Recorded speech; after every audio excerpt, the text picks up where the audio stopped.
Alright, this is Jason with NorCal Carters, back again, and this is going to be a quick video on pinch bolts. On this particular video I have a Tibby cart chassis with front brakes and this hub, and a lot of times when you're trying to take hubs on and off axles or sliding an axle through, basically loosening and trying to easily slide it, they get stuck, and you see some guys with screwdrivers and a hammer hitting them and wedging them back and forth, and that always drove me nuts. And again, I'm one of the first to grab a rubber mallet and a screwdriver to move them out of the way as well.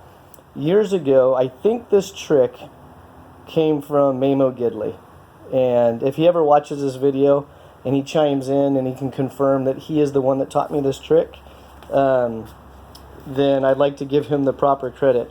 But it's a real simple way to move the hubs, and honestly I don't ever see anyone else do it. I think it was Memo, and then I do it if the hubs don't move real easily. So bear with me. I'm going to try to use my camera and trying to do this with one hand. I didn't really practice, but and I don't normally use an impact, but I don't think you want to sit there and watch me screw the things back and forth. So we're going to take that out. Again, bear with me for a second. And I also like to use a anti-seize on the bolts, especially when you're going into dissimilar metals like a cheap Italian butter bolt into magnesium.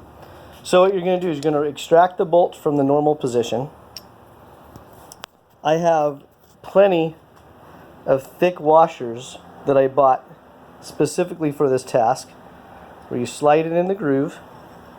They got to be thick and they need to be hard, because if it's a soft washer, you're probably asking yourself, well, what's he doing there?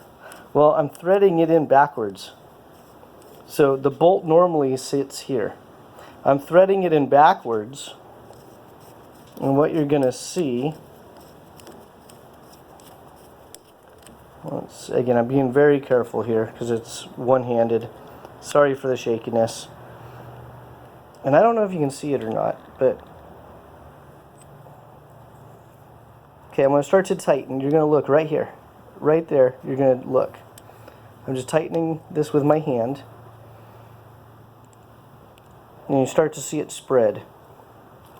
And generally, you don't need a lot. It's just a little bit, and that's usually enough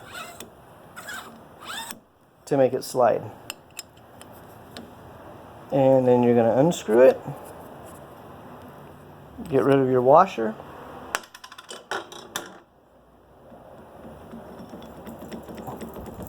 And there you have it. Again, a very simple trick. And I do this every time I'm at the track because it works.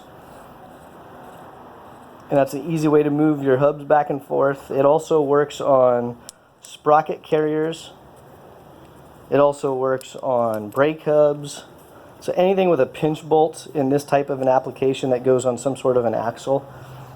So you've got your rear axle assembly that it works on. And again, it works great on the brake hub stuff. So on the brake hub, on this particular one, there's two sides, so you're going to need two washers. And again, the washers have to be nice and thick. Now, it's not going to work on your rear sprocket because it's a two-piece anyhow. But there you go. Hopefully you like that tip. And if you'd like to see more videos like this that are short, I'm going to try to keep them under 5 minutes, but just useful tips for people. Please comment below and put it in there. Thank you, and have a good day.